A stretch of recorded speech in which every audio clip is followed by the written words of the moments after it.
All right, y'all. Welcome to another edition of Less is More Sports. But this time there is no less. Today, it is just me and Mari, Yes, your two favorite co-hosts out of the right. three. Two favorite out of the. If I may start out, I just want to get this out the way. I just want to get it out the way. On my Jeff Hardy stuff, because we was definitely living over the edge last night.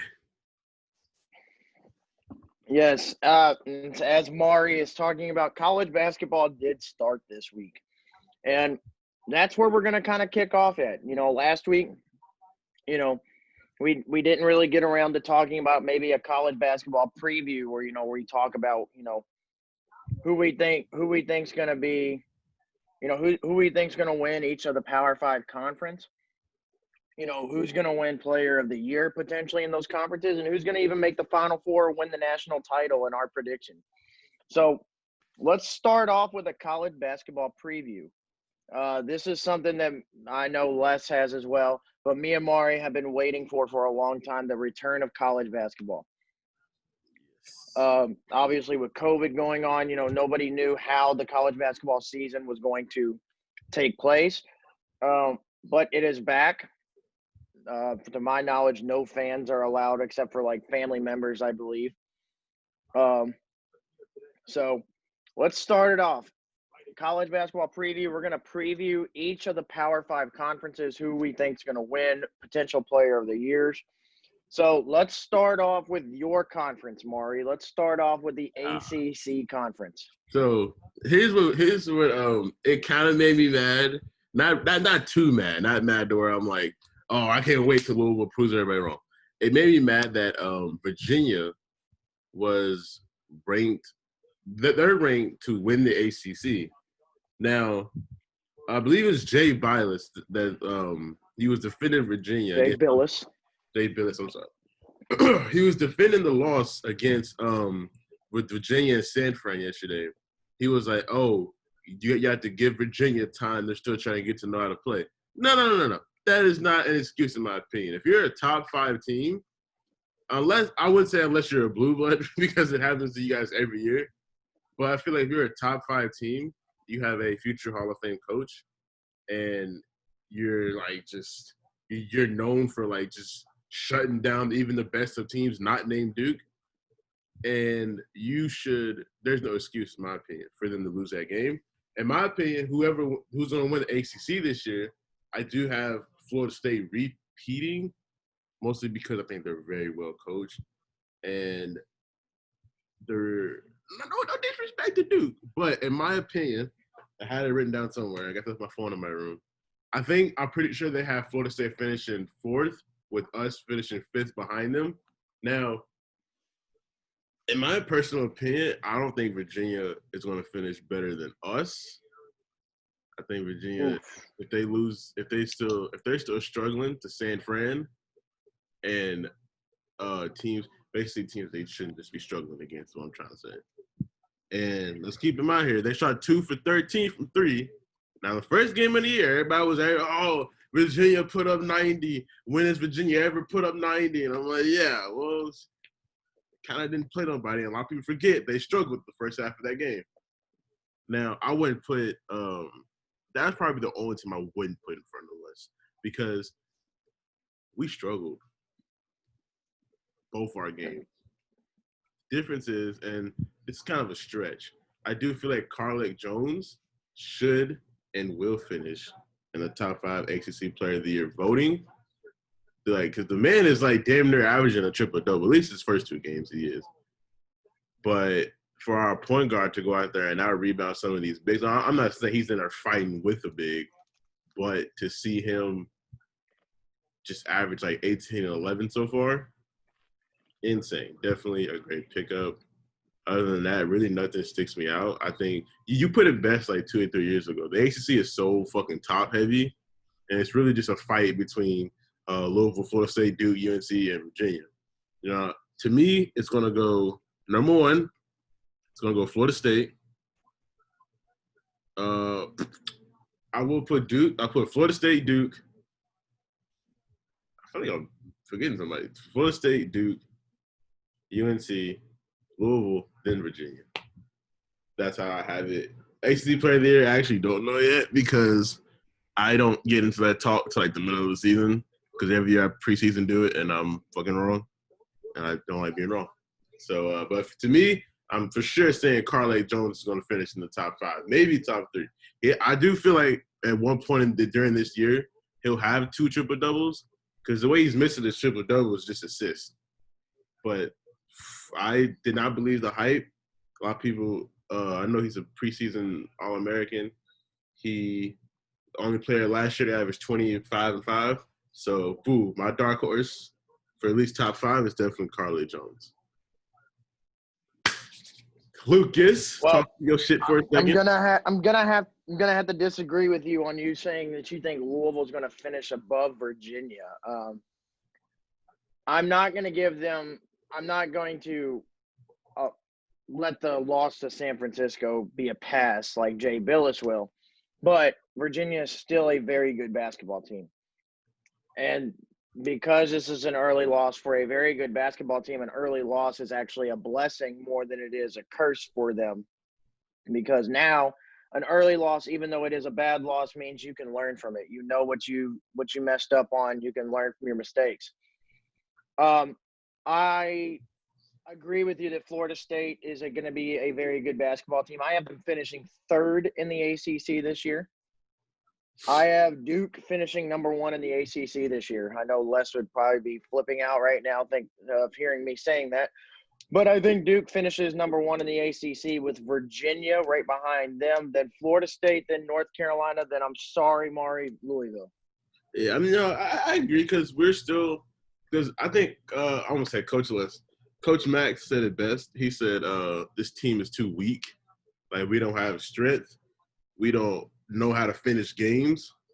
Like, Quinn – even though I feel like Quinn didn't foul him, still, you shouldn't even be in the vicinity. And that's what I said. When I was at work yesterday and a couple of guys that are U of L fans were like, he didn't foul him. You saw it. And I'm like, yeah, but the fact that you put yourself in that position to even make the ref want to make the call exactly is something. But with that being said, even with me saying Duke and Virginia is going to finish top 2, I do have in the ACC title game Duke versus Florida State. Playing for the ACC title. Part of that is because my newcomer player or newcomer of the year for the ACC is freshman Scotty Barnes for Florida State. Scotty Barnes is a potential top 5, top 10 NBA pick. That's coming later. Sorry. Is a top 10 NBA pick for next year's class, which is a loaded NBA draft class next year. And Scotty Barnes fits right in with that loaded class. Part of the reason why I say Virginia finishes 2nd is because my ACC Player of the Year prediction is Sam Hauser from Virginia. A lot of people don't remember. I think you do, Mari. Do you remember the Hauser twins? Yeah, I remember. Yeah, one of them plays in Virginia. One of them plays in Michigan State now. And Sam Hauser, while he struggled yesterday against San Francisco, had a great opening game. And he was a big part of Virginia scoring 90 points. Never thought we'd ever hear that. But Sam Hauser is my projected player of the year, but I do have Duke and Florida State playing in the ACC title game. And I think at the end of the day, I know you could say you can go back to when Zion and them were there, that you make that case too. But I think the all-around talent at Duke is just going to outweigh what Florida State can bring. I think Duke wins the ACC this year. I would say most improved, though. If he has a season the way I think he's going to have. I don't know if it's called most improved. I know he can't win freshman of the year. But most improved is probably going to be Quinn.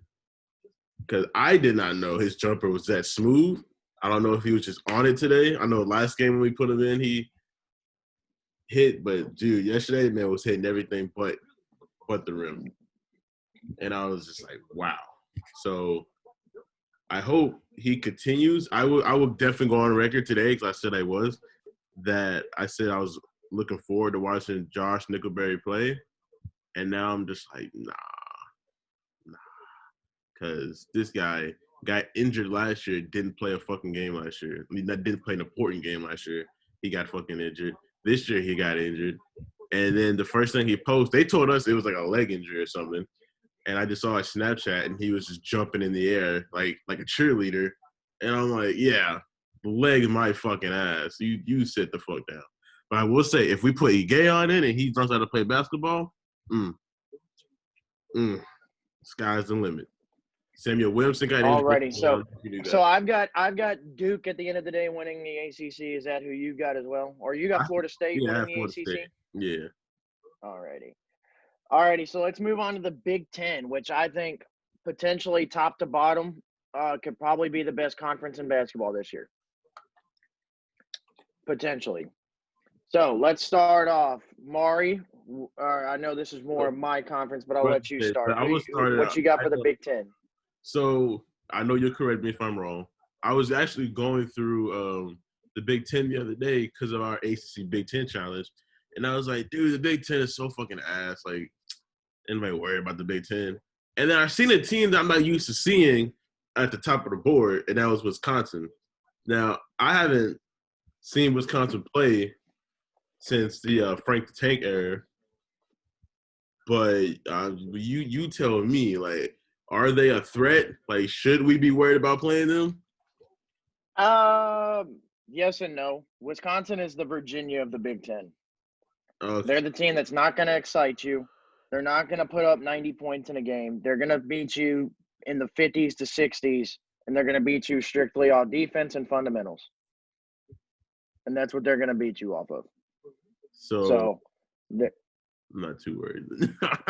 I don't know, because I haven't seen Big Ten. The only time I watched Big Ten basketball is when Indiana. Well, I mean, you look at the Big Ten. You look at the Big Ten this year. You start off at the top of the board, like you said, with Wisconsin, who's in the highest ranking Big Ten team right now.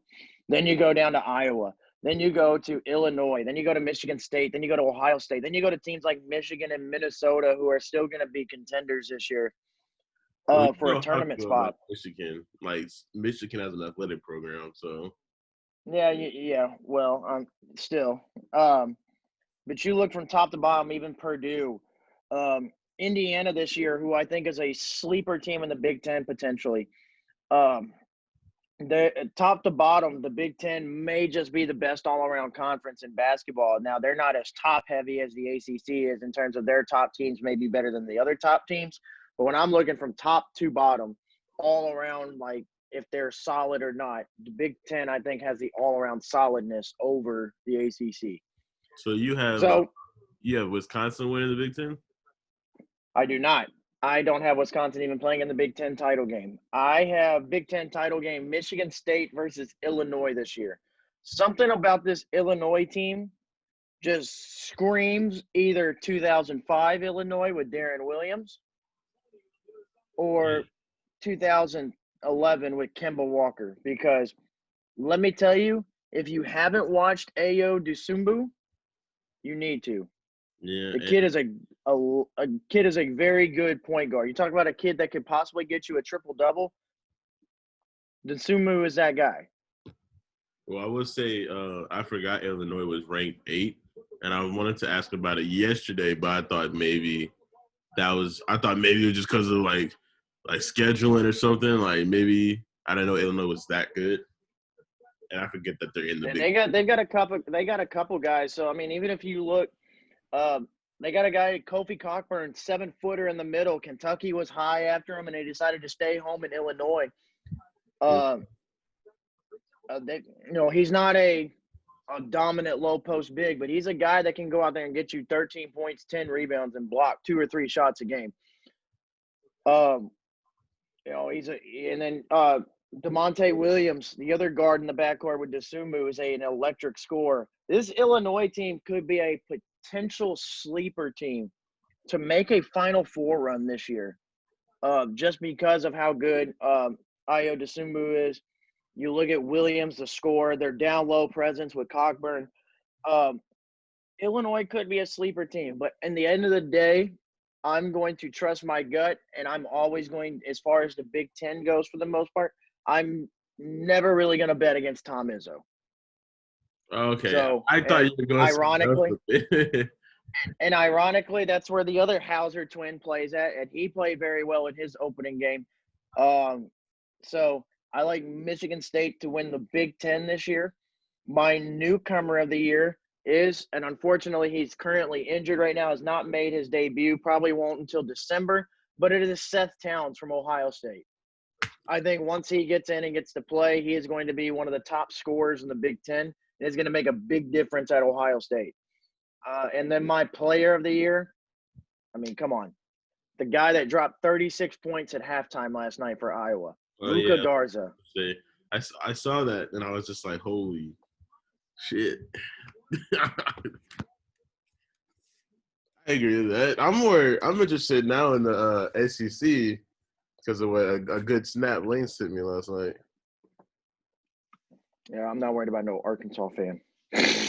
Oh, Lane definitely says, "Look out." He said they should I'm not. be ranked. They're not ranked, is what I'm assuming is why he said that. And But because they put up 142 points against Mississippi Valley State, they should be ranked, huh? I mean, that's still hard to do in college basketball. Put up 150. But I mean, I will say this, and I thought about it last night. I think Kentucky will win the regular season. We're not on the SEC. We're on the Big Ten. I'm sorry, my apologies. I thought we were done with the Big Ten. No, you didn't give your Big Ten prediction. Because I was gonna say Wisconsin, then you kind of made me want to change my mind. Here, I'll give you this. I think Wisconsin wins the regular season Big Ten title, but I would say come tournament time, yeah, I would not bet against Tom Izzo. Granted, I think it's stupid, in my opinion, to have a regular season champion and then hold a conference tournament. That's just me though, because nobody's celebrating. Yeah, we won the regular season ACC title, man. Oh, but we lost first round to whatever. Like, nah, that's not true. I don't like that at all. All righty. Well, moving on. Let's move to Big 12 country, probably the weakest conference out of the Power Five, in my opinion, in basketball. So the Big 12. What you got, Mari? So, what I've been hearing everybody and their mama say, "Oh, Baylor's this, Baylor's that." Yeah. That's how I feel about it. Yeah. Now, according to this chart right here, I don't know if they have it set up. Okay, never mind. I take that back. They have it set up based off record. In my humble opinion, seeing West Virginia struggle yesterday, I watched them play against WKU. I might give it to Baylor. I want to give it to Baylor, but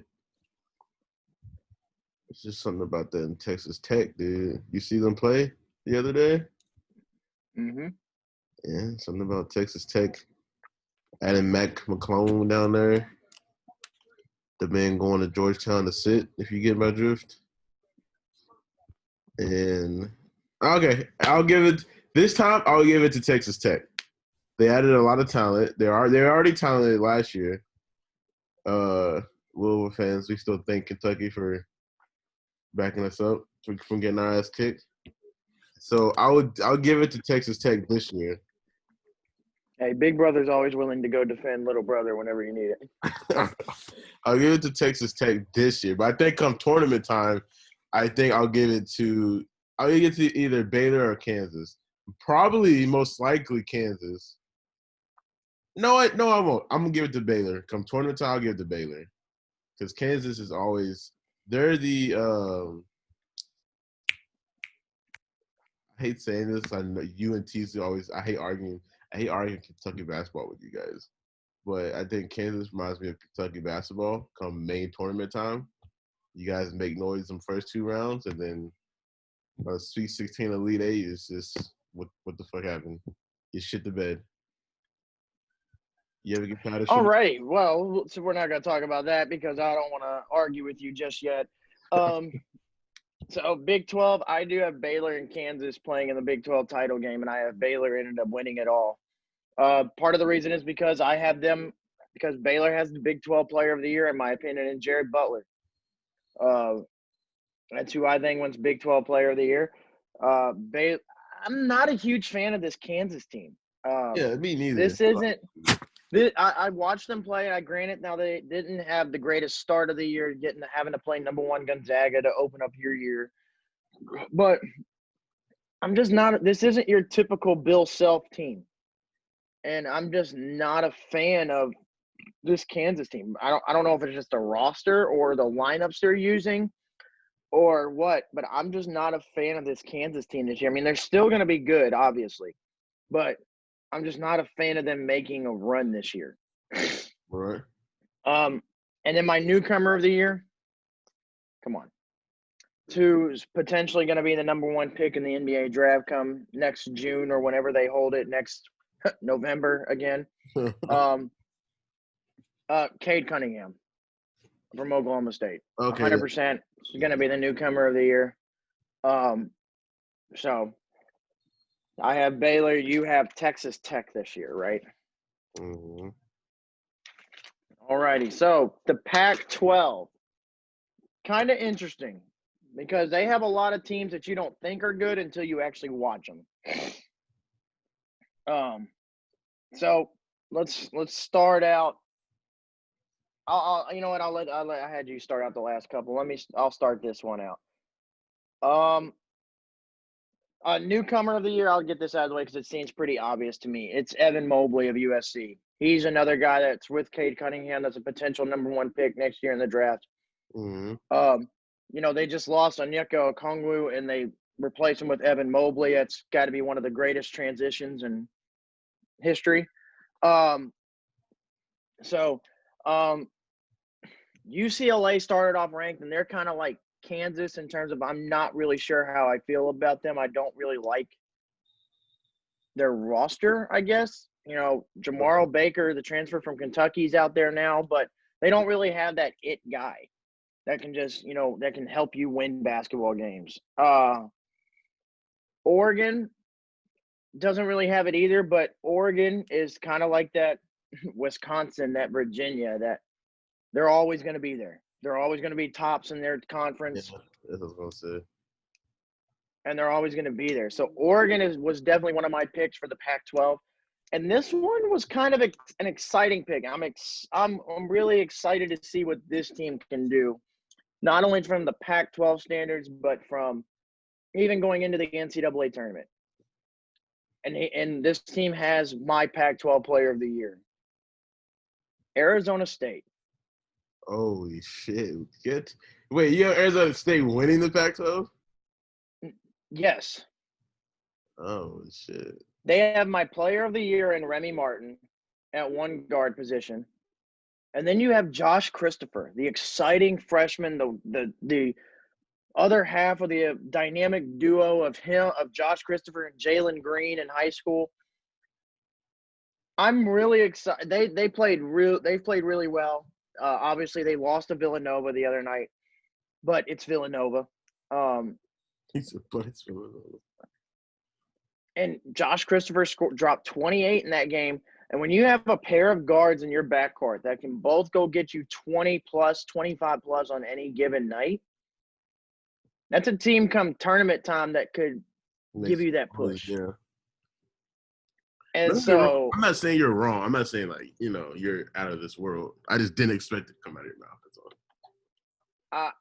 I'm going Arizona State just because, like I said, Josh Christopher and Remy Martin are two very interesting guards tandems. And yeah, I'm picking Arizona State over Oregon to win the Pac-12. So I have Oregon winning it. Here's At least you don't have to know who their starting quarterback is for this one. Yeah, that's what I knew it was gonna happen. I knew somebody was gonna say something. So I have Oregon, but I have Oregon winning it. But not like it's kind of for the reason you said earlier. You said kind of like those Virginias and Wisconsin, like they're always going to be there. I do feel like Oregon will always be there. I didn't want to say they'll win it over beating UCLA because I just don't have faith in UCLA this year. You know, I don't know if you remember, they lost their opener to San Diego State. So Yep. I know it's early in the season, anything can happen, but guess what? They just came out of a triple overtime with Pepperdine is what it said. And I remember Yeah. watching it like, yeah, no. There's a slow start and then there's that, you know? Like, nah. I understand the slow start if you win in these games, but no. You don't drop one to San Diego State. Not that San Diego State isn't bad, you know. I love the Aztecs.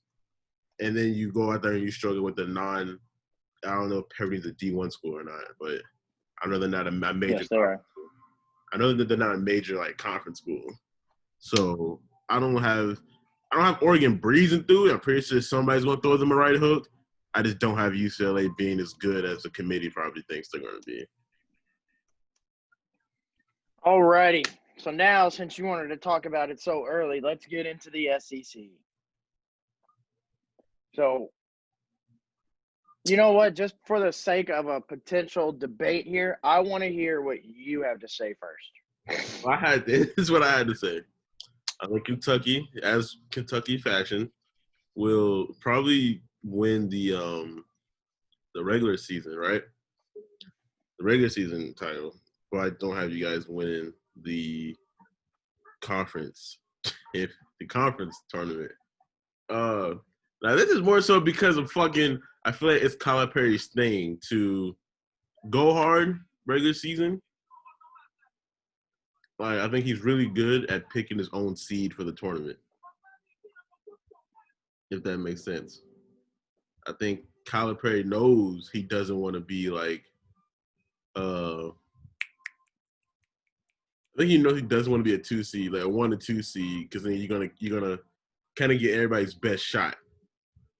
Versus you're like a 6 seed going up against, or a 5th seed going up against a fucking school probably just has no faith. You know, I think Calipari is really good at picking his own seed. I think he purposely fucks up. So come tournament time, he gets that easy path to at least the Elite Eight, Sweet 16. But that's just me. That's something I've always caught from Kentucky. Because there's no way you have all this talent and don't. So, if you don't have Kentucky winning the conference title as far as the tournament, who do you have? Don't hate me for this. Please don't hate me. But I have Tennessee. I think Tennessee will win it. I would think Tennessee will win the tournament. But Lane really tried to convince me that Arkansas was going to make some noise. And I thought about it. I watched their little highlight tape and whatnot. But nah, I love you to death, Lane. But no. Maybe they'll win 20 games, but I don't have them even making the Final Four of the conference tournament. But hopefully, is it my turn? Yes, it is definitely your turn. I just wanted to get. It's my turn.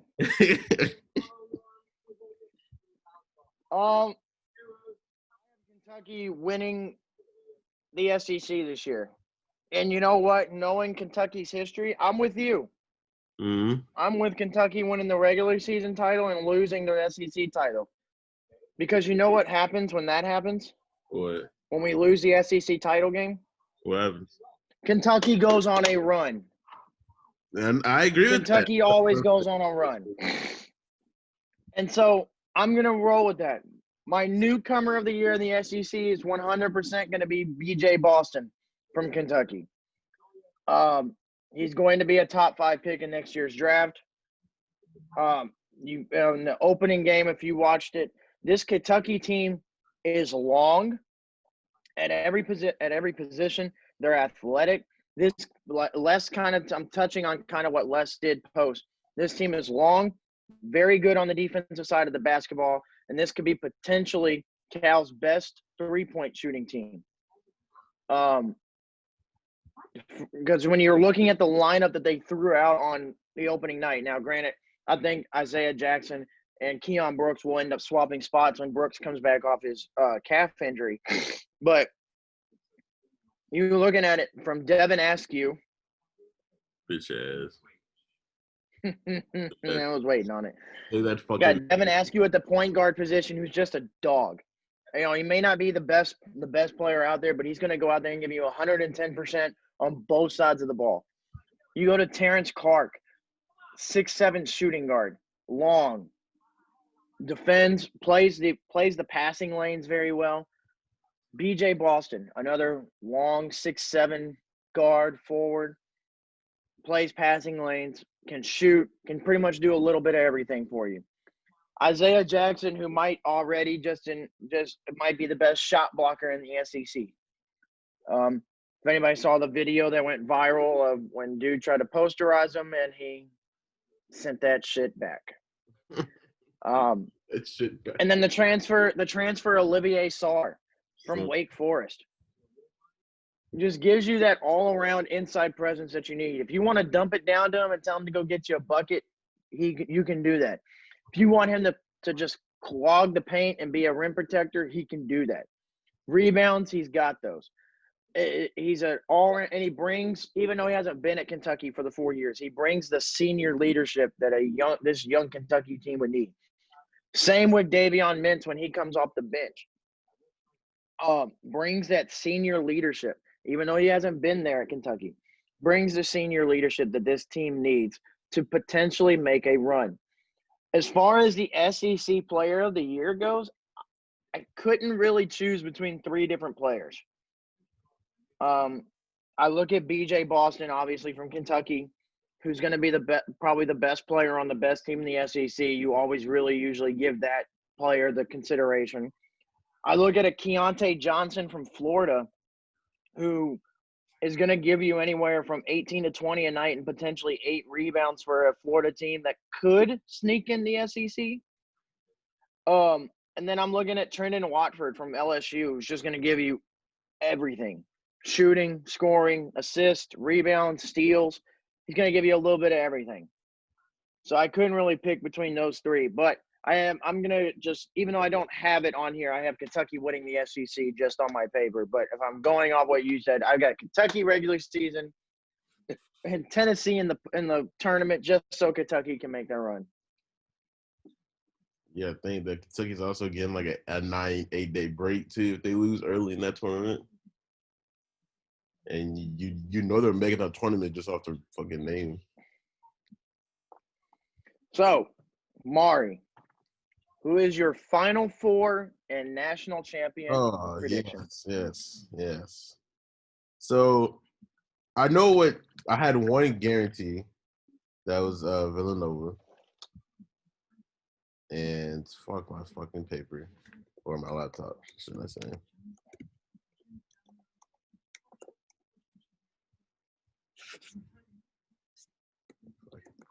My bad, very unprepared.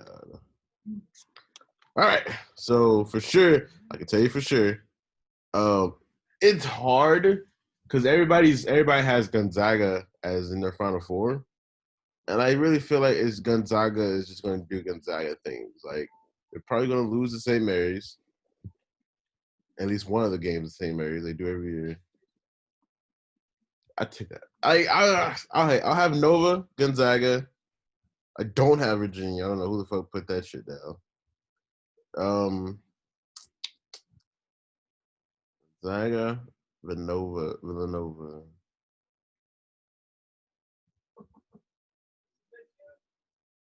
Wow.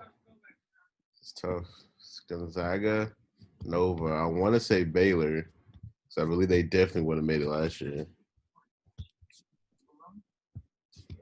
Gonzaga, Nova, Baylor. I don't fucking know, dude. Might just leave it. Might just end up leaving it at 3. I want to say Iowa, but I don't really believe in that hype. I don't believe the hype that he can lead them to the Final Four. I'm gonna leave mine at 3. I'm gonna hear yours. We need 4. We need 4. Come on, Mari. All right. Wow, dude, that's probably gonna hate me. It's gonna be Gonzaga, Baylor, Nova, and Florida State. And who's your national champion? Who's in the championship game, and who is your champion? My champion would be Nova, defeating Baylor. Yeah. But I will say this, out of the Big East, that Seton Hall is not a trash team like I thought. I thought without Miles Powell, they'll be terrible. And I admit, I don't know if maybe we're just like a good team or what, but Seton Hall definitely is a well-rounded team. Alrighty, so my final four, I agree with 2 out of your 4. 2 of my 4 definites was Villanova and Gonzaga. I'm looking at Villanova. You look at Jeremiah Robinson Earl, who could have been a first-round pick last year and came back. Mm-hmm. You're led by your point guard, Colin Gillespie. And then also, here's a guy that hasn't even played a game for Villanova yet, and we're already saying Villanova looks really good already. Don't forget that they still have the 5-star, I believe he was either the number 1 or number 2 shooting guard in last year's recruiting class, Brian Antoine. That still has yet to play. Mm-hmm. And so when I'm looking at that, that makes Villanova to me a somewhat easy choice for my Final Four pick. Gonzaga, it seems like every year Gonzaga loses a big man and they just replace him with some other 7-foot white guy. But what makes the Gonzaga team different from years past is their point guard. Jalen Suggs, the freshman, he's another guy that could be a top 10 pick in next year's draft. He just creates a whole different dynamic for Gonzaga. And then you go into the bigs. You got Corey Kispert, who plays kind of that stretch 4 / that 3 spot for them. Drew Timme, let me tell you, I never heard of this guy before the season started, but that dude is a walking bucket for Gonzaga. And so Gonzaga to me was a somewhat easy pick as well to go into my Final Four. So there's other 2. Now my third team. I've been saying since the recruiting class went official, since Davion Mintz transferred and was eligible to play, since Olivier Starr was transferred and eligible to play, that this Kentucky team is a Final Four team. I've been saying I've been in this team. I haven't been this excited for a Kentucky team since the Karl Anthony Towns team. And I'm sticking to that. Kentucky is one of my 4 Final Four teams. And Mari, we kind of talked about it before the show. I said I sat there for about 30 minutes and could not decide who I wanted as my 4th Final Four team. And it took a lot of thinking because I started thinking about Duke. And I'm kind of like you, where you kind of said Gonzaga's going to do Gonzaga things. And I'm like, Duke might just do Duke things where they lose in the Sweet 16, Elite 8. Mm-hmm. Sorry, Les. But then I started thinking about Virginia. And I still, even with the national championship somewhat fresh, I just can't get out of my head that they lost to a 16 seed in the NCAA tournament. So I can't pick them. I started thinking about Michigan State, but from a talent standpoint, they don't really have that it guy. I mean, they're very, very good, but they don't have that it guy. Right. But do you think Izzo's coaching can coach them to the Final Four? It's tough. I can't pick. I think Arizona State's too young. I almost wanted to throw Tennessee in there. And I thought about Baylor. But my Final Four, my last one that I picked was the Illinois Fighting Illini. Holy shit. You have to. They were my team. They are my team that I think could get that 5, 6 seed potentially, now depending on how they play the rest of the season, that can get that 5 or 6 seed in the tournament and just make a run. And just run. Ayo Dosunmu is that kind of guy that you could just say, carry me to the Final Four. With Kofi Cockburn, with DeMontre Williams, this Illinois team has the potential to make a Final Four run. And that's my 4th and final team in my Final Four. Now, for my national championship game. In the Final Four, I have Villanova putting an end to Illinois' run, and Villanova makes the national title game. Gonzaga versus Kentucky. That's gonna be it's a great matchup. Honestly, I think Nova and Gonzaga would be a good matchup, but I feel like they'll be on the same side of the bracket. Gonzaga and Kentucky. I think if anybody's got the bigs and the defense to stop those two bigs for Gonzaga, it's Kentucky. Give me the Wildcats to set up a Wildcat versus Wildcat national champion. Villanova versus Kentucky. Klucas, please make the right decisions. And you know what? I may be thinking heart over head, but give me Kentucky to win the national title this year. Shit. I can't wait to hear people's reactions. Call it biased, call it whatever you want. But like I said, I have been saying since BJ Boston, since Terrence Clark, since Isaiah Jackson's recruiting, when Olivier Sarr went official and we got that big man that I said we needed, Davion Mintz was kind of just an add-on. I've been saying that this Kentucky team can be built to win the national title this year. And I think when you're playing, what has been the one thing that usually kills Kentucky, even during the regular season? It's going on the road against Tennessee, Auburn, Ole Miss, even against the lower level schools in the SEC. Well, this year when you have no fans and every game is almost just like a practice, I like the Wildcats. Well, I see where you're coming from. I feel like this is the point now where I tell you. You have to think about this for like in the SEC standards. Okay, if Kentucky goes to Mississippi State on any other year, the crowd's going to be rocking. You know, teams ride off momentum. If there's no crowd to ride off momentum, you're going to pick the team that's more talented at that point. It's just like the NBA playoffs this past year. The Lakers probably wouldn't have swept through the Western Conference had they actually had to go on the road. They still would have won, but they wouldn't have made it look so easy at times. Right. Because you would have had to play in front of a ruckus Portland crowd, a loud Houston crowd that can feed off their energy from the three-point line. You know, even Denver. When you're just playing basketball, no crowd, no momentum really to ride off of, it's hard to pick probably the most talented team in the NCAA.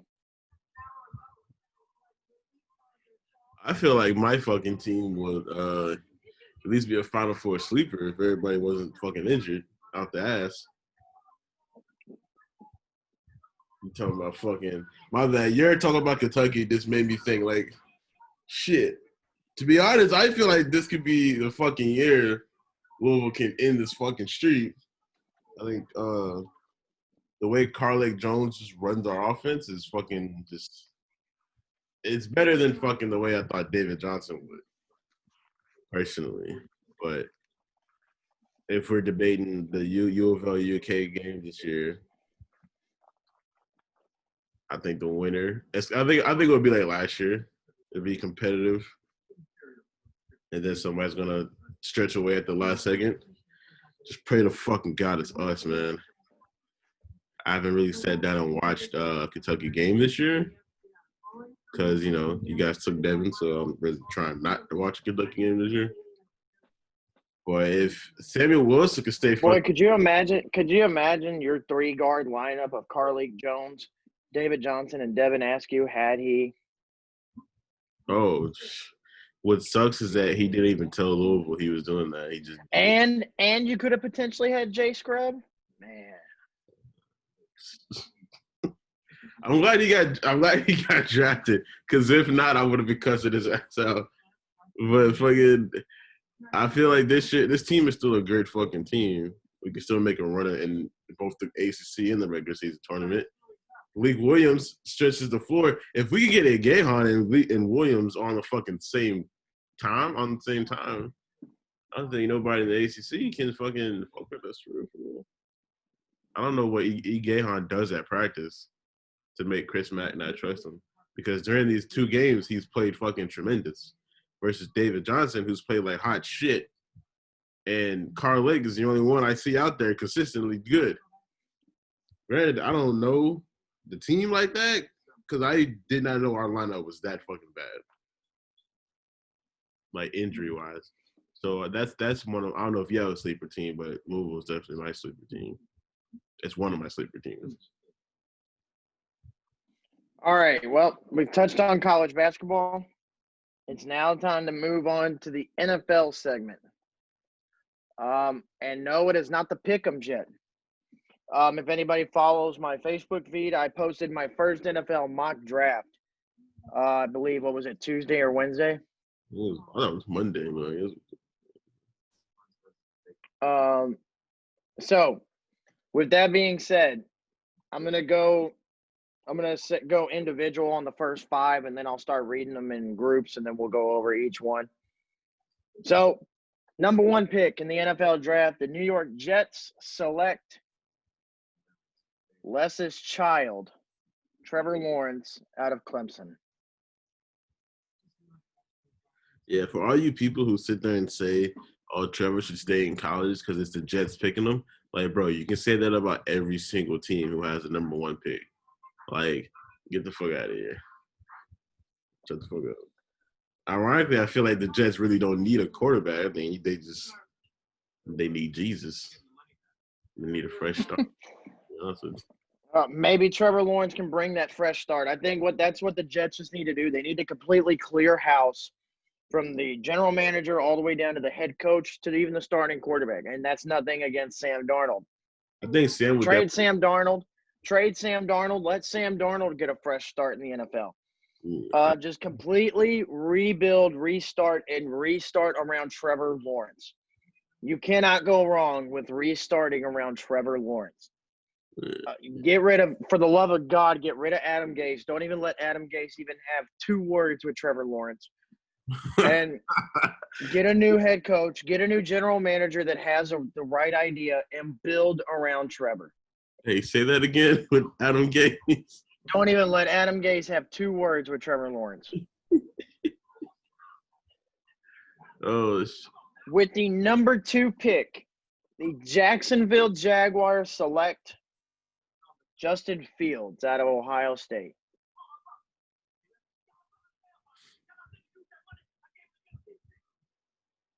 Justin Mari? to Jacksonville. That means we have to deal with this bitch every fucking year. And you have to deal with us going after him every year. How do you feel about that? Huh? I think it's a good pick for Jacksonville. I think it's fucked up that with Jacksonville, I feel like even going back to the Saxonville years, Jacksonville's really just been a quarterback away from really being a playoff contender. I agree with that. You know, hell, they were in the AFC. They were in the AFC Championship game with Blake fucking Bortles. You know, I think Jacksonville is a quarterback away from being a playoff contender and a division contender. They're a couple more pieces away from obviously getting back to an AFC contender. But you get Justin Fields and you're off on the right track. You know, you've got solid receivers. You've got D.D. Westbrook. You've got Keelan Cole. You've got DJ Chark. You got Mohamed too, I think, if I'm not mistaken. Robinson, the rookie, the running back who took over after you traded Leonard Fournette's actually been very, very good. Really just need offensive line help at this point. The defense has always been solid. They're just tired of being on the field every 2 minutes. Mm-hmm. So you get Justin Fields, and you don't have to completely rebuild like the Jets do, but you get Justin Fields and now start to add those offensive line pieces around him. And now you can go somewhere in Jacksonville. Number 3, the Cincinnati Bengals select Penei Sewell, the offensive tackle out of Oregon. Thank God. I'm glad we can agree that Cincinnati needs a fucking linemen. I wish they didn't take them to a generational talent like Burrow. Well, not generational talent, but like I wish it would have took them quicker to realize that. But personally, They desperately need – if you want to keep Joe Burrow healthy and playing his whole career, you need to put this offensive line around him. Penei Sewell is definitely the offensive lineman in the draft. And he's a guy that you can put next to Joe Burrow for the next 10+ years, and he will protect him. They've got the weapons for Joe, and now it's just putting the offensive line together for him. So, with the number 4 pick in the NFL draft, the Dallas Cowboys select Gregory Rousseau, the defensive end out of Miami.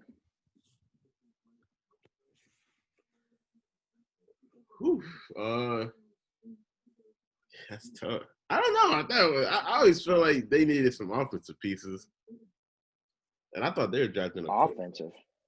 I thought they were drafting a quarterback. I feel like if the Cowboys had pick 1 or 2 to take Justin Fields or Trevor Lawrence, that's definitely what they would do. But if you cannot take Justin Fields or Trevor Lawrence, I don't think you take a quarterback. I think you ride it out with Dak.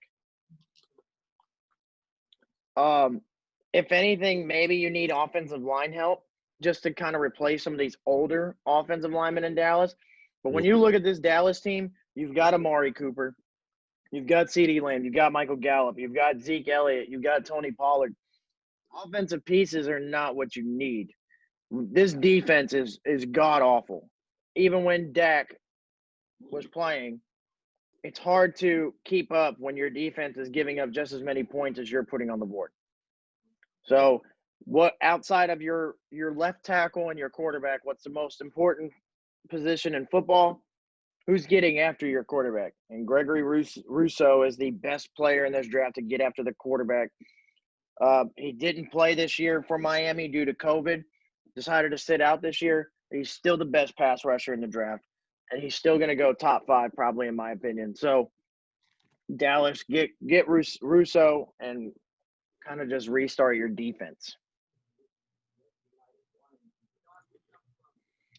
And finally, with the number 5 pick, the team with no name selects Trey Lance, the quarterback out of North Dakota State. Mr. No Interceptions, yeah. I think, unfortunately, as wrong as I think it is, Washington is obviously ready to move off of Dwayne Haskins already, even after only really just a full year of starting. He's in a Sam Darnold-like situation. I think they just need to trade him, get him out of there, get him a fresh start. Yes. You restart with Trey Lance. He's a franchise-level quarterback. He's not obviously as good as Lawrence and Fields, but he is a guy that can come in and be a very good starting quarterback in the NFL. He's mobile. He's accurate as can be. And he's got a rocket arm. And I think Washington, it really is just a quarterback away, really just from being a consistent divisional winner in that division. Now, granted, that's not saying much because it's the NFC East. But I think Washington is a quarterback away from being a consistent 10-6, 11-5 team every year. Yeah, because I don't think Washington is really not that bad as a team now. I think the reason why they get a bad rep is because of their conference. Yeah, they're 4-7, but like also Carson Wentz played at North Dakota State, right? I know Carson played D1 is what I'm saying. He played North Dakota State. Okay, yeah. I was gonna say I don't know if I would trust drafting a D2 guy, but then I think you look at Carson Wentz and like you're like, all right, well, that guy went pro. He's had a pretty good. He has had a blessing career. I don't know if I'll put all my faith in him like top 5. And they're not Division 2. They are FCS. Division 1. That kind of works to me. But throw him against some comp first, what I'm saying. All right, so now I'm just gonna kind of rattle them off and we'll go over each one of them afterwards. I'm going to go 6 through 10 here. I've got the Chargers selecting Patrick Surtain out at the corner out of Alabama. I've got the Giants taking Jamar Chase, the wide receiver out of LSU. The Dolphins, who own the Texans' first-round pick this year, I have them taking Devonta Smith out of Alabama, the wide receiver. Number 9, the Atlanta Falcons, I have them taking Zach Wilson, the quarterback out of BYU. And number 10, Carolina, I have them taking Micah Parsons, the linebacker out of Penn State. Okay, let's go into that Falcons pick. You think Atlanta's ready to move on from Matt Ryan? Because that's Yes. what they're saying if they get a quarterback. Yes.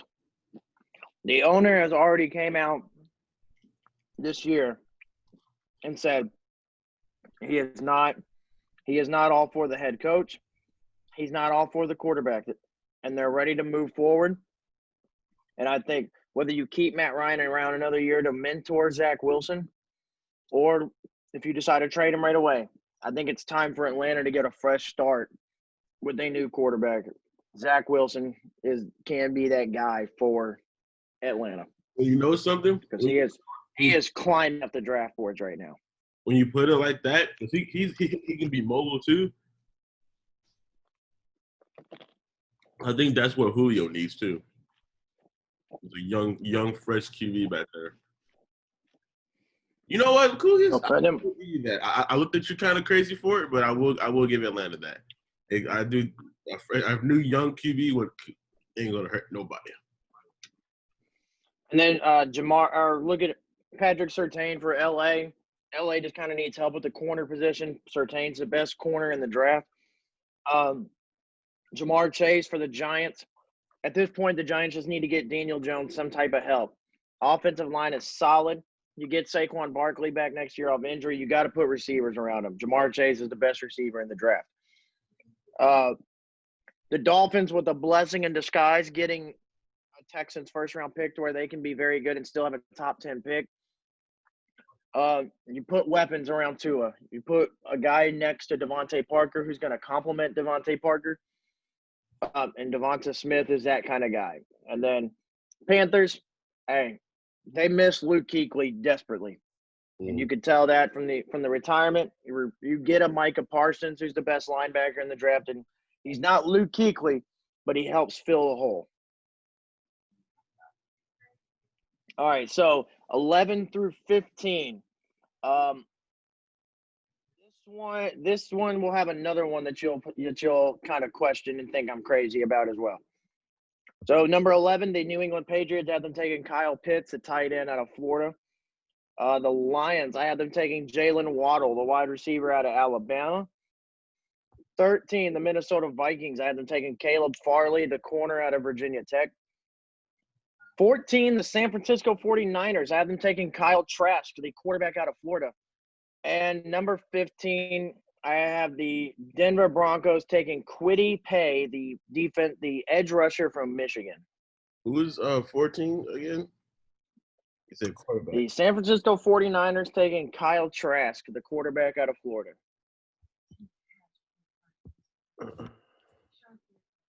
That's tough. Because that's not a on the bench talent right there, you know? Talking about a guy leading the nation in passing TDs right now. So going down the line, when I'm looking at the Patriots, they need receivers. So Jalen Waddle was a potential, but I'm looking at a team that's over the last couple of years, even going back to Gronk's last couple of years in New England, has desperately needed a tight end. Kyle Pitts can help receiving as well as blocking. So went with Kyle Pitts there. The Detroit Lions, you get a speedster like Jalen Waddle next to a guy like Kenny Golladay, who's more of an over-the-top guy. And maybe you can revive somewhat of what's left of Matthew Stafford's career. The Vikings, they just need help in the secondary. All their secondary guys left last year via free agency or trade. Caleb Farley, outside of Patrick Surtain, is the best corner in the draft. Kyle Trask. I think Kyle Shanahan and the 49ers are ready to move off of Jimmy Garoppolo. And I think they're wanting to get a fresh young arm in there, kind of like the Falcons are. And I think they go Kyle Trask out of Florida. And then Kwity Paye, Broncos, I mean, they took a lot of hits this year and injuries. They're going to take the extra pass rush. Quiddy Pay out of Michigan is their guy.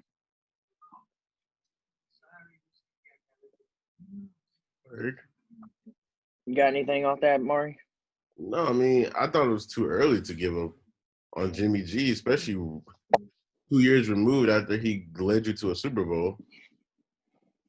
But if the 49ers pull that trigger, they better be fucking ready to do it, because you can't draft a kid and then make him sit on the bench for like the first 3 years of his career, especially if Jimmy G retakes off, you know? So I don't really agree with that pick, to be honest with you. I'll give Jimmy G to the end of his contract, if anything. Alrighty, so 16 through 20. Pick 16, the Chicago Bears. I have them taking Mac Jones, the quarterback out of Alabama. 17, the Miami Dolphins. I have them taking Wyatt Davis, the guard out of Ohio State.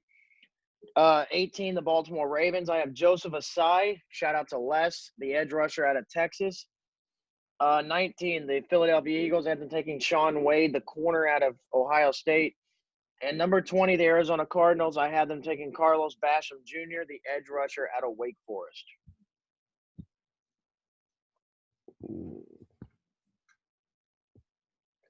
I'm really interested in these quarterback positions. I think that was the best one you put in that made sense. Was the Bears one. Mac Jones of Chicago? Yeah, the Mac Jones one. Because Nick Foles is just not a good QB outside of Philadelphia. But we gonna see. I think this is, I think I told you guys earlier I wanted Mitch on the Colts. Bad. Real bad. Yeah, no. Don't you put that on me. Really bad. I want either Sam Darnold. So going down the line, Mac Jones out of Alabama is kind of rising up the draft boards with his play. Him and Kyle Trask are back and forth right there in terms of passing yards and passing touchdowns this year.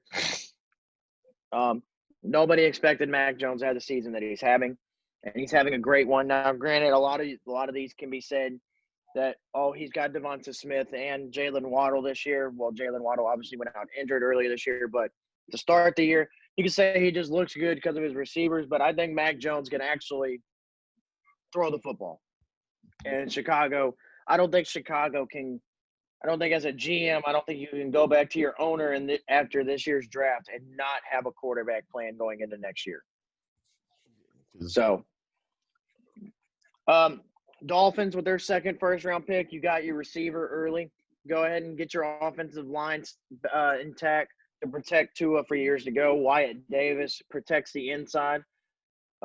Ravens, not really a positional need for Baltimore, so it never hurts to add more edge rushing. Philadelphia, they kind of just need all the help they can get at this point. So I'm giving them a slot corner and Sean Wade to hopefully help out in their secondary. And the Cardinals, they just need help on the edge rushing with Chandler Jones. Carlos Basham is the next best up in line. So 21 through 25. 21, the Jaguars, who own this pick via the Rams. Again, shout out to Les. I have them taking Samuel Cosmi, offensive tackle out of Texas. 22, the Raiders. I have them taking Trey Smith, the offensive guard out of Tennessee. The Browns at 23. I have them taking Jeremiah Owusu. Okay, I'm not gonna lie. I don't necessarily know how to pronounce this guy's name fully. Owusu Karamoa, a linebacker out of Notre Dame. 24, the Indianapolis Colts. I have them taking Rondale Moore, the wide receiver out of Purdue. And 25, the Jets, who own the pick from Seattle from the Jamal Adams trade. I have them taking Rashad Bateman, the wide receiver out of Minnesota. I agree with those last two picks. I like the Jets do need a receiver. That was the first thing that came in my mind. Really wanted an offensive line for New York. He was really just getting a receiver.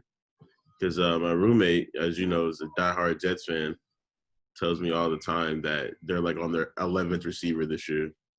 Like they're pulling guys off the streets now at this point. And Yep, I think going down, when you go up the line, the Jets taking a receiver, just take a guy that can potentially grow with Trevor Lawrence over the years. A guy that you can grow that connection with. Thinking about Sam Darnold throwing him the ball, not Trevor Lawrence. Yeah. 24, the Colts. Look, T.Y. Hilton's not getting any younger, and he is a free agent after this year. So the possibility of T.Y. potentially leaving is a possibility. So you're going to need a receiver who's not T.Y. Hilton, but is similar to T.Y. Hilton, I believe. And Rondale Moore is that kind of guy.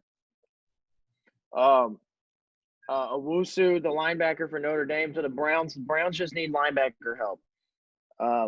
Whether it be in the run game or dropping back into coverage, they need linebacker help. The Raiders, I mean, look, at one point, the entire Raiders offensive line went on the COVID list. They're either on the COVID list or they're injured. So it never hurts to have backup. Trey Smith at one point was regarded as one of the best offensive linemen in the draft. So it's fallen off a little bit, but still worth the take here at 22. And the Jaguars, look, you got your receivers already where you don't need to take a receiver to draft or to build with Justin Fields. Just protect him. Just keep him protected. So I have them taking the offensive lineman.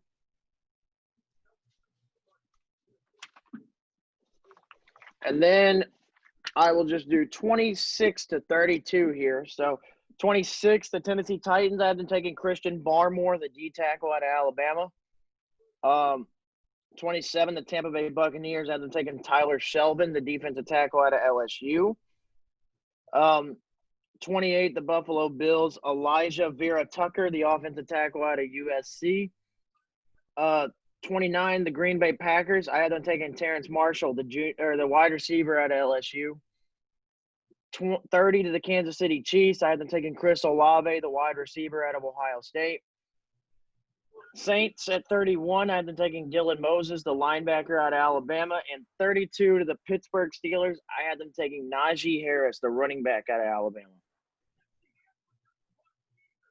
So I like the Chiefs pick in the receiver, give them some more weapons. I assume the Steelers are 32 based off record, not final prediction.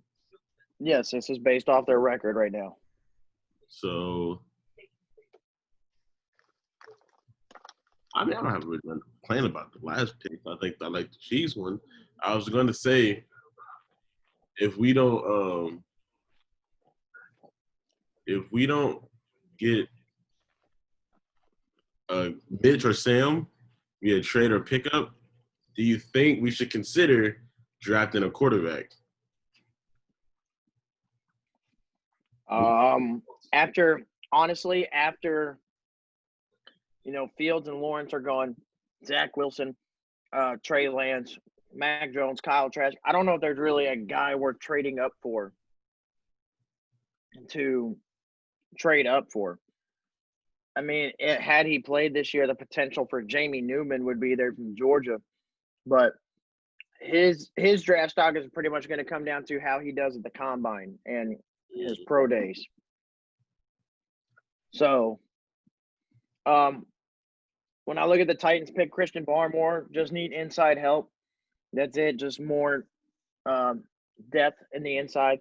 Kind of the same with Tampa Bay. Tyler Shelvin just brings in depth for them. The Bills just really more offensive line help just to keep Josh Allen upright. The Packers, look, we're not stupid. We know the Packers need wide receiver help. We know Devontae Adams can't go out there and have 300 receiving yards every week. So Terrence Marshall brings in a different style of receiver for Aaron Rodgers to throw to. Chiefs, look, Sammy Watkins is nice. Miko Hardman is kind of inconsistent. Just bring in another wide receiver that you necessarily don't have to worry about paying for the next couple of years. You don't have to overpay for a receiver. Dylan Moses to New Orleans, they just need linebacker help pretty much just like the Browns do.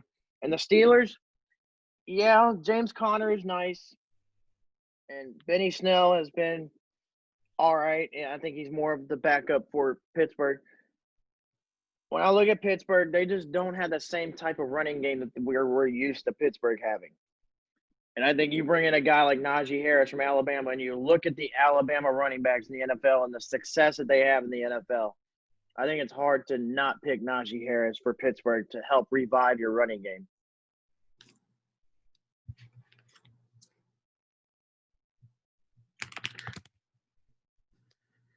You good there? Yeah, I can't find my cell phone. I hear it going off. I just can't find it. But let's go to the best part of the show. All right. The best. Are you calling it the best part now as well? Yeah. All righty. So The men from the board. NFL Pick'ems. NFL Pick'ems, and I'm starting off red hot because I'm already 2-0 to start the week. I picked the Texans to beat the Lions on Thursday on Thanksgiving Day, and I also picked the Washington football team to beat the Dallas Cowboys on Thanksgiving Day. I just didn't expect the football team to destroy the Cowboys the way they did. So as far as last week goes, I went 9-5 last week. I got the Cardinals and Seahawks game wrong last week. I got the Lions and Panthers game wrong last week. I did not expect P.J. Walker to come in and play as well as he did for Carolina. Also, let's keep in mind Detroit. Yeah. I got the Bengals and football team wrong. Obviously didn't expect Joe Burrow to go out injured for the game. Got the Dolphins and Broncos game wrong, and I also got the Bucks and Rams game wrong. So that put me 9-5. I am officially over the 100 game mark in correct picks. So I am now 107, 53, and 1. Look at it. So, with that being said, Sunday we have the Titans on the road against the Colts. There's two things. What you got, Mari? There's two things in life that are three things in life that are always for sure. Not to get back, 4. Death, taxes, Seth Rollins beating Roman Reigns every year, and the Indianapolis Colts beating the Titans. It's the Colts. When you talk about the Colts and the Titans, you cannot not think about the famous Pat McAfee draft video. When the draft was held in Nashville, when he came out and said, "You probably don't know who I am. I played for the Colts, and I am a punter, and we did not lose much to the Titans, so you probably don't know who I am." But part of that is because we didn't punt much against the Tennessee Titans. And you're right. No matter how the Colts are, it just seems like the Colts, no matter what, always have the Titans number. Exactly. Now, not having DeForest Buckner this weekend is going to hurt. Not having Jonathan Taylor this weekend is going to hurt. But with that being said, give me the Colts to win this one 27-17 in Indy. All right, how about the Browns visiting Jacksonville the Jaguars in Jacksonville? Sorry. I'll give that to the Browns. I don't know if it's the Browns playing out of this world or their schedule is just not good, but they have the quietest 7-3 right now. But I think that they do. They are closing in on a potential playoff berth this year. Yes. So give me the Browns as well. Jacksonville obviously is on to Mike Glennon at quarterback now. So give me the Browns to win this one 33-20 in Jacksonville. Las Vegas, the Raiders are in Atlanta taking on the Falcons. Yeah, the Raiders are in Atlanta. Give me the Raiders. Raiders.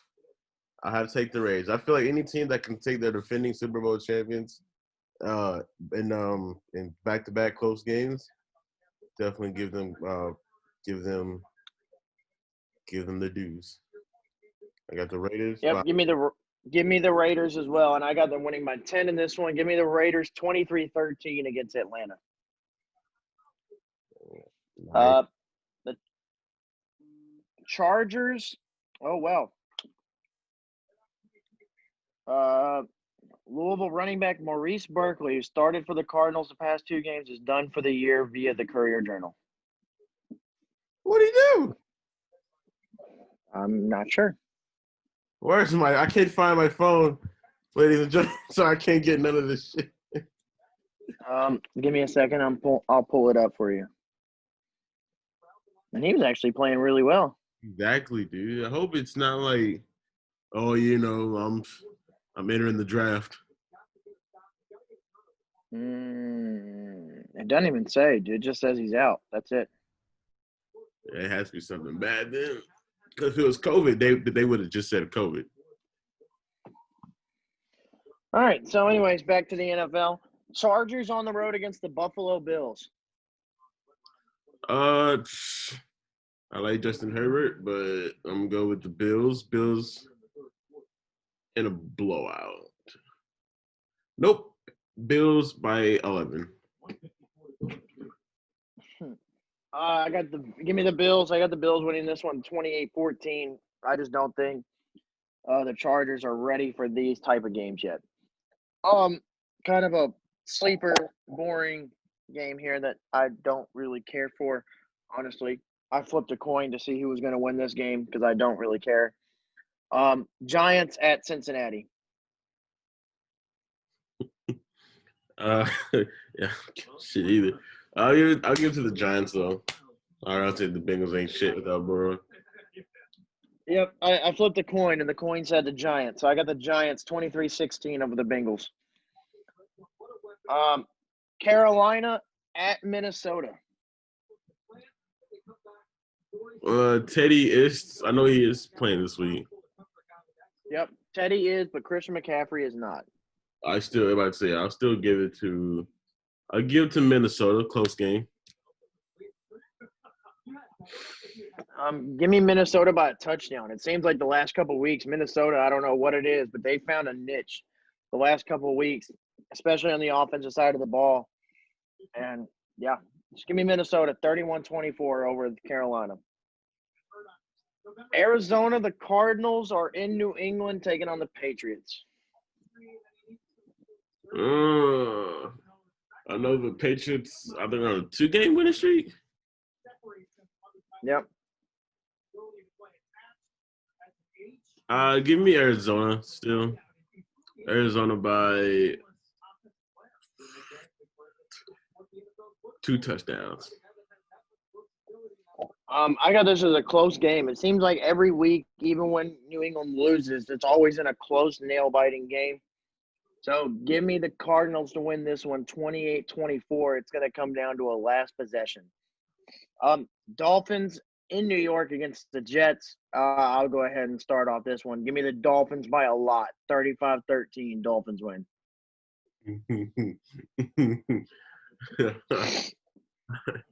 Dylan Gamache. I told you I was going to say it. Who's that? He's a Dolphins fan. He's our close friend down here.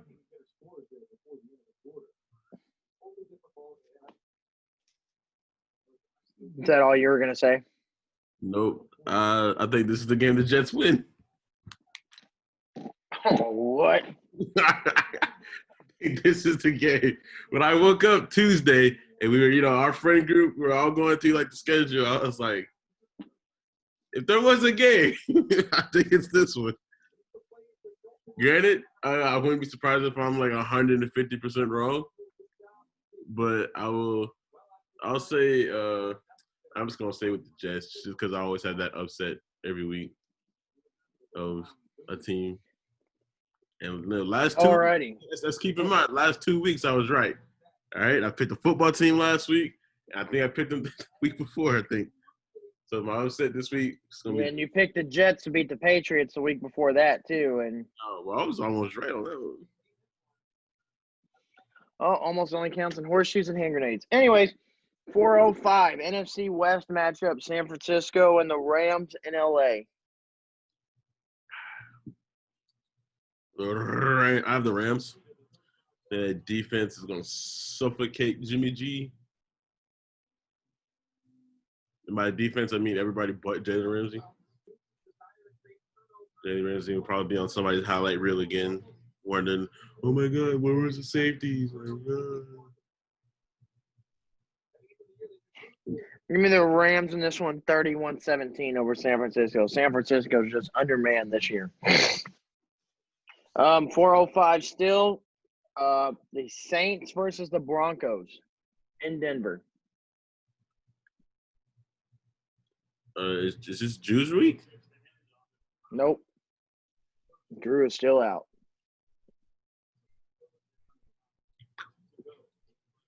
I have a second upset. Give me Denver in Denver.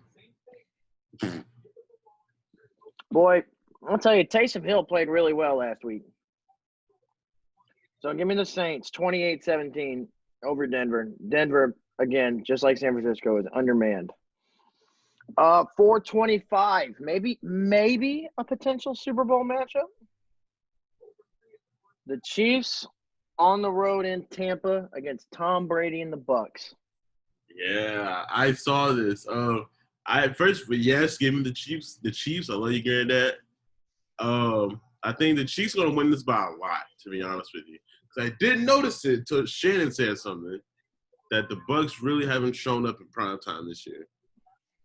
And everybody says Tom Brady hasn't, but it's a team effort.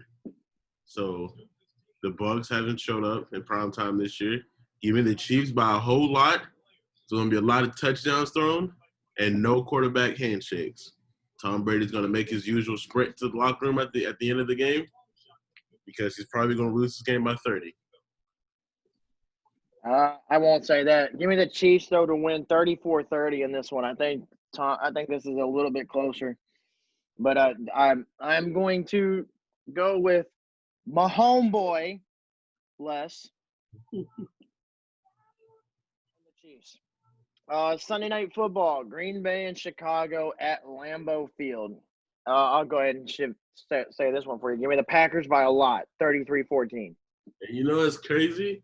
I want to say the Bears because I'm not saying that. I want to say it, though, because the Bears they're getting Mitch back. I think this is the game. Mitch is going to remind everybody, hey, this is my fucking team. Don't count me out yet. So I'll have the Packers. I have the Packers, but not by a lot. I have them about maybe a touchdown. I'm trying to remember. Give me a second. Don't forget that Ravens to Steelers game that keeps getting pushed back.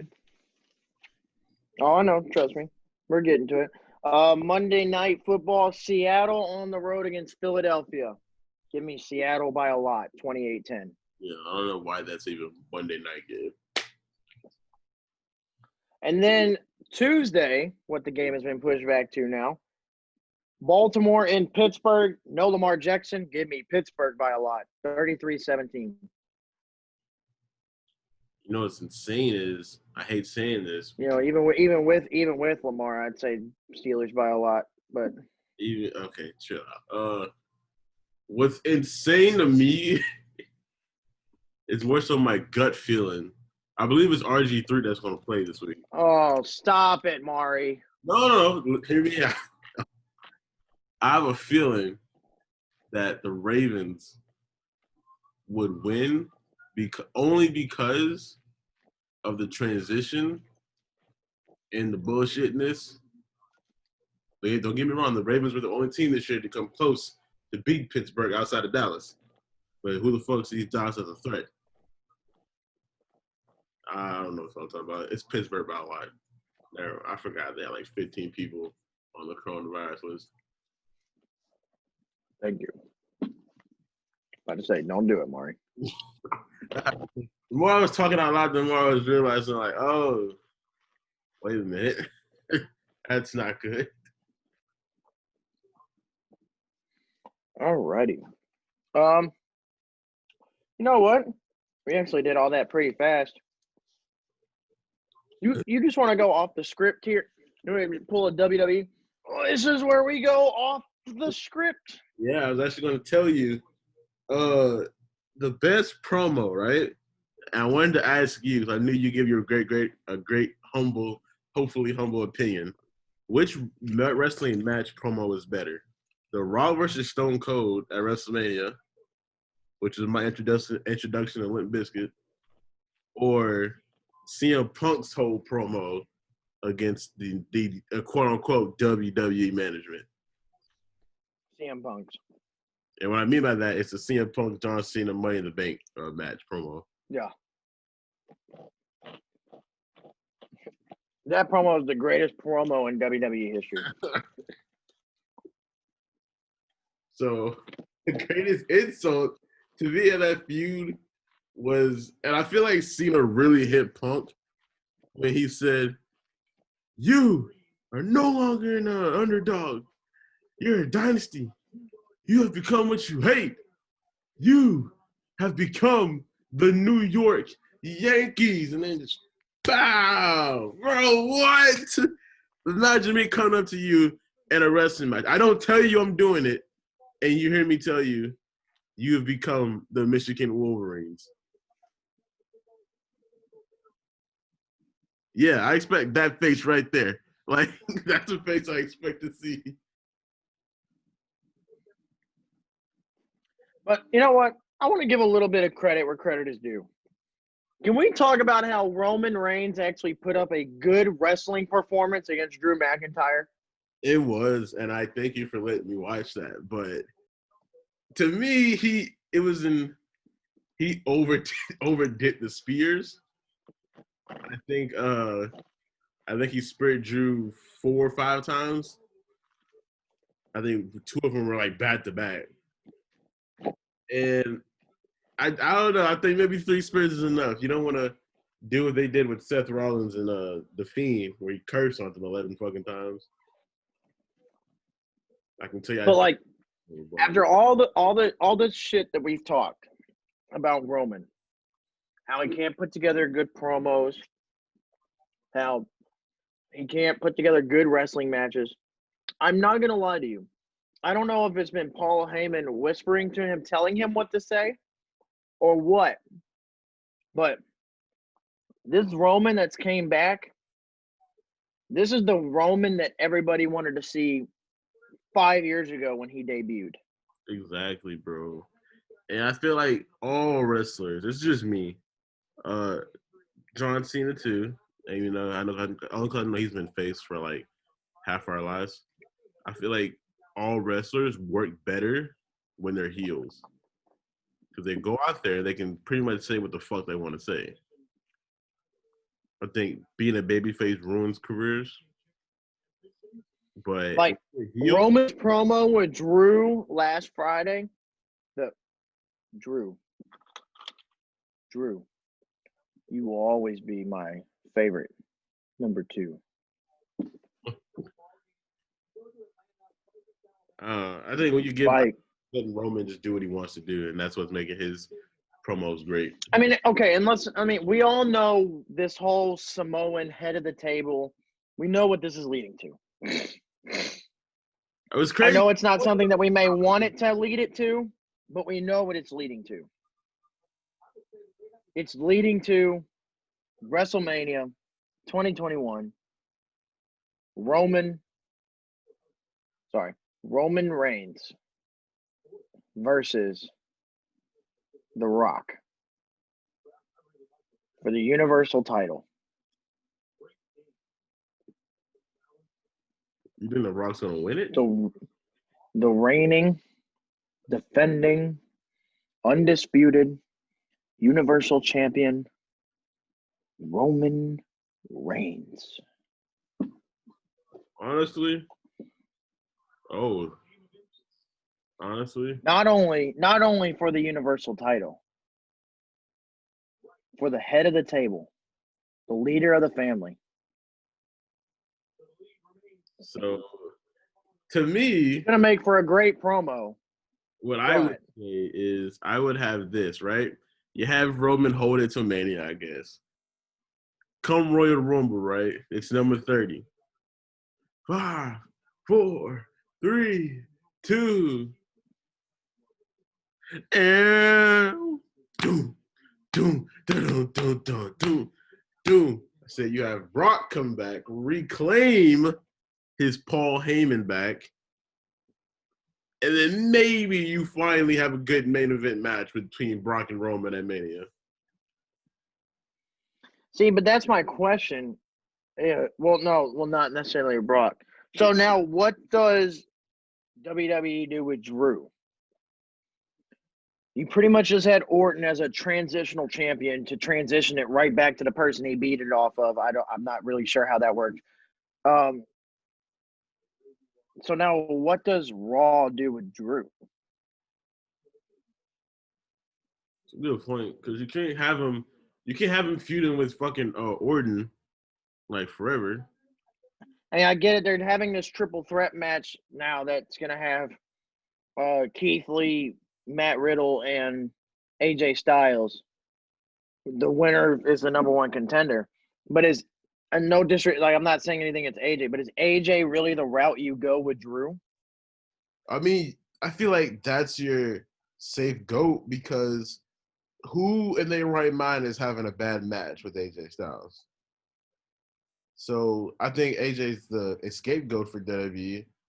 You know, it's like, oh, we can't find him with somebody. Oh, just give him AJ. It was the same way with Dolph Ziggler back in the day. If you needed to I seen it with Dean Ambrose, Randy Orton when he was world champion, like Kofi King. So, but what I'm more so thinking about is now looking towards WrestleMania. What do you do with Drew for WrestleMania?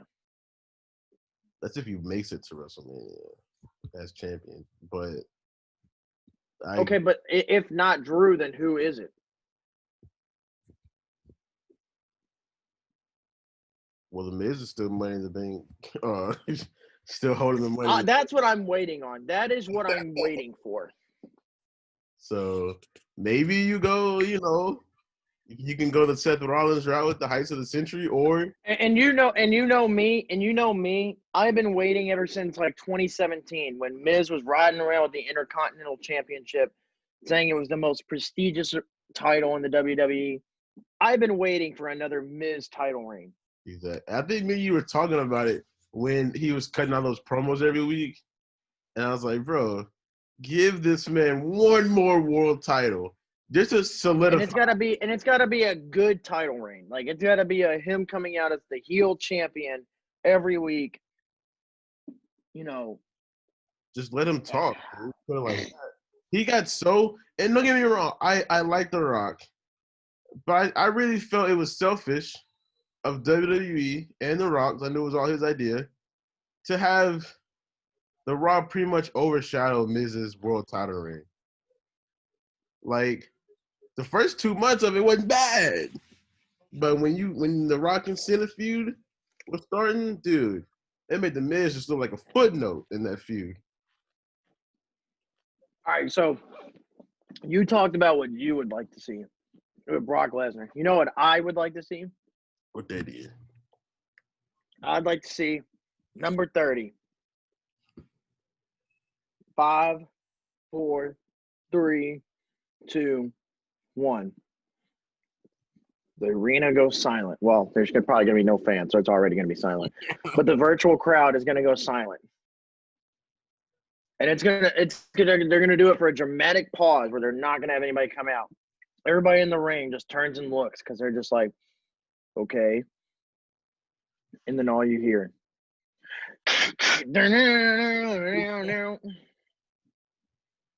Is he in the right condition to be fighting? CM Punk wins the Royal Rumble, calls out the head of the table, Roman Reigns, and finally gets his WrestleMania main event with Roman Reigns to secure the WWE Universal title, and he secures Paul Heyman back. So I just thought about this. What if Lesnar, Punk, and Roman made event Mania for Paul Heyman? Winner gets Paul Heyman. In the World Championship. and you just have CM Punk come out week after week and drop pipe bomb after pipe bomb after pipe bomb. And by the way, not even standing up, just sitting Chris Indian style in the middle of the ring or at the top of the rim. I really feel like I remember reading the comments of this. I was watching some old videos. Samoa Joe, I know he got injured, but they said that Samoa Joe is on the same tier as AJ Styles, and they didn't know how to use him against Brock. When Joe and Brock were feuding, and I do agree that Joe and AJ are on the same tier. They both can put up great matches, but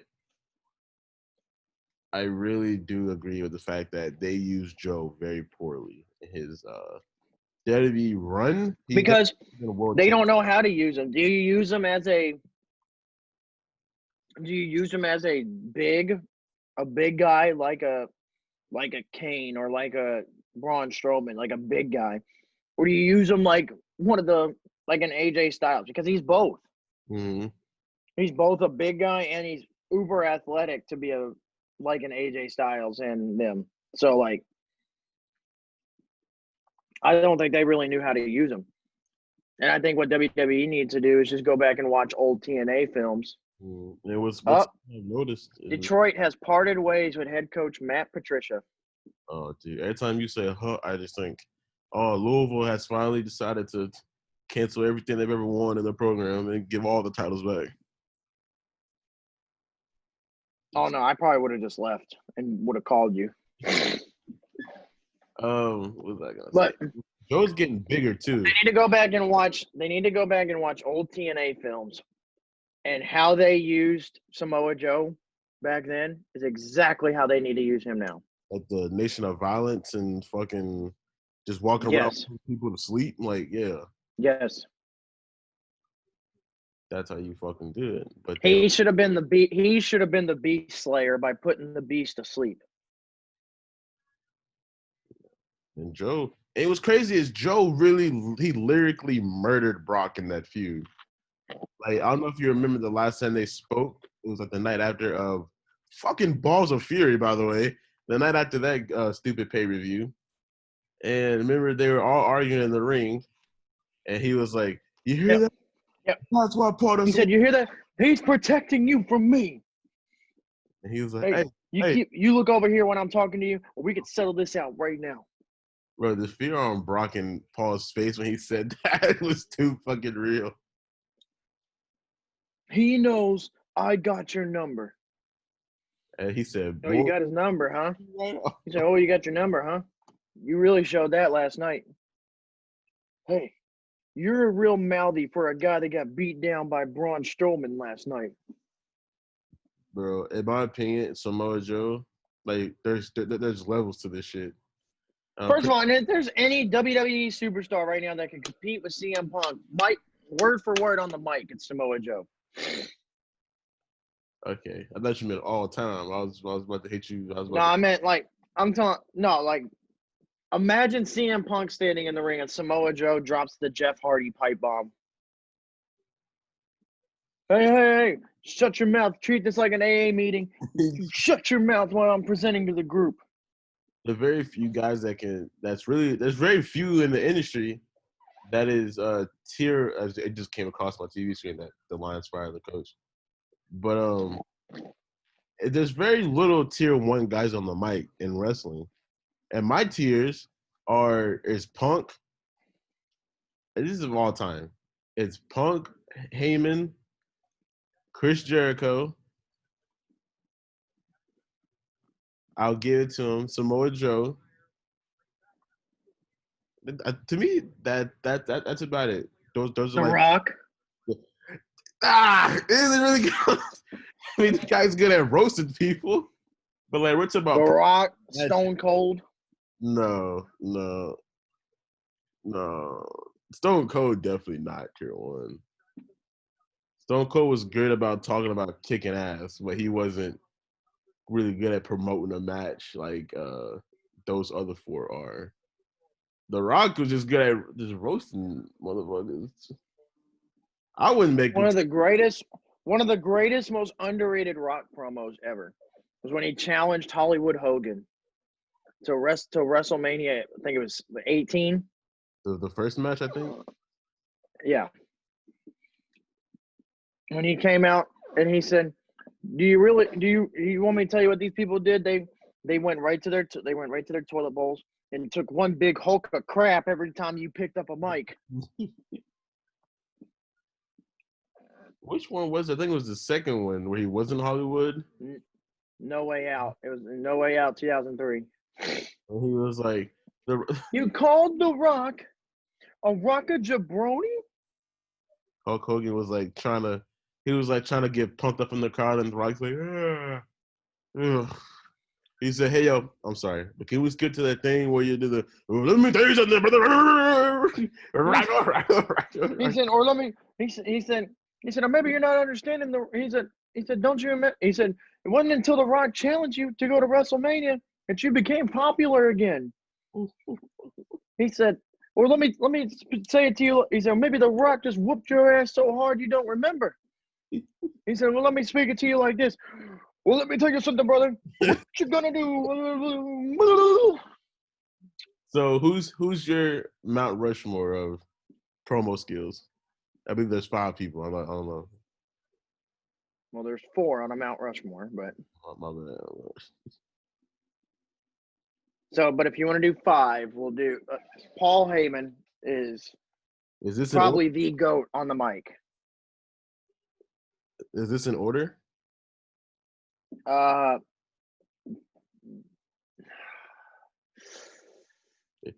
doesn't have to be. You can just name them all. No, yeah, we'll just name them off because it's hard. Paul Heyman is definitely one of the GOATs on the mic, though. No doubt about it. He's top 3, top 2. To me, it was the JBL disc that did it for me and made him like one of the best. The only reason you were WWE champion for a year is because Triple H didn't want to work Tuesdays. As a kid, I did not get that at all. I had to wait till I was like maybe 15 to understand that disc. And when I understood it, just made the one with the edge before that, he said, I have got 2 words for you. Matt freaking Hardy. You screwed Matt. Chris Jericho, obviously. You could tell that from day one when he interrupted The Rock for his debut. No, for me, it was when he cut off The Rock in the interview when The Rock was trying to talk. No, it was a promo. I'm sorry, and they were just in the ring talking. Jericho just went with his hands, and then I was like, "Oh shit!" Because to me, that was the first time I seen The Rock get touched on the mic. Chris Jericho, obviously CM Punk, obviously.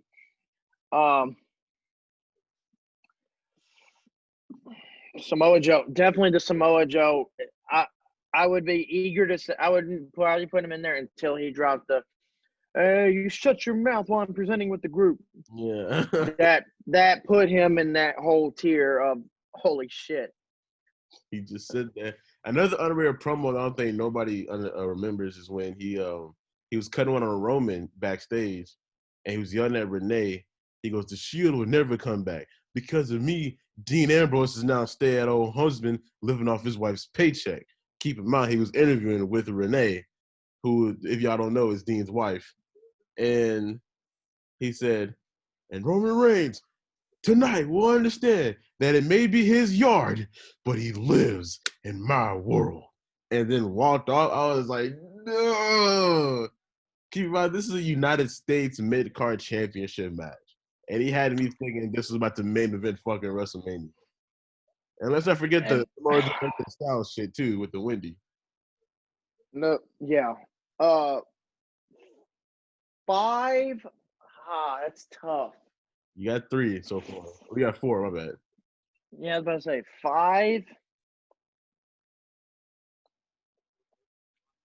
It's tough because you got guys like Ric Flair. You who's could a GOAT on the mic. You can throw Triple H in there. You got Triple H. You got The Rock. Dude, what about The Undertaker? Yes and no. Another underrated one, but I won't put him up there with the GOATs, is Bray Wyatt. Yeah. I said, let me tell everyone the future of the New Day. New Day falls. New Day fall. So I was like, I'm oh, trying to think because, like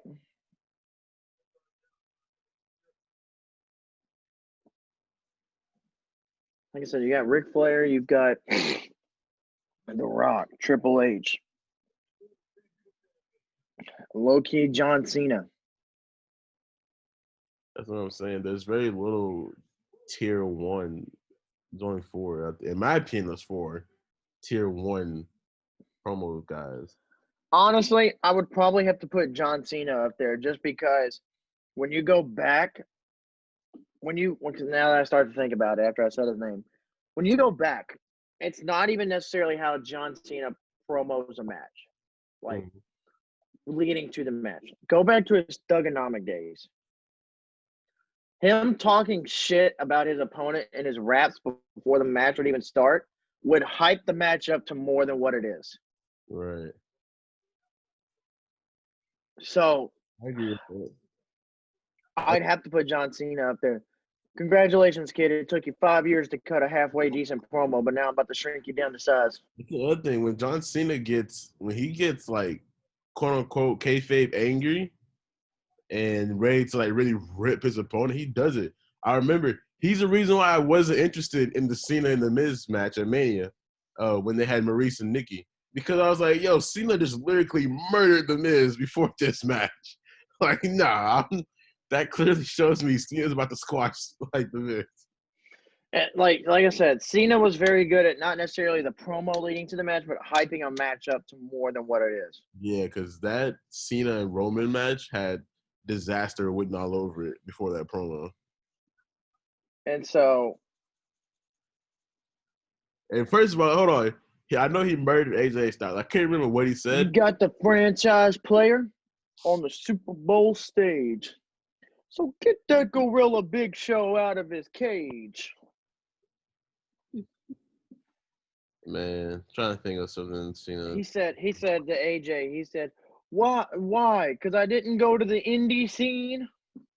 No, he said I wasn't built for the Indies. I was built for right here in the WWE. And I was like, oh. And I always skip it. Like right after AJ like disses Cena about the Rock stuff, I always just skip it right there. I was like, all right, that's enough of that. I'm not watching my man get murdered on TV. He called the Miz a pussy on TV. He told Dean had no balls. Jesus fucking Christ. Cena has had a lot of promo, like a lot of great promos. I think it goes under the radar because of who he is. So, yep.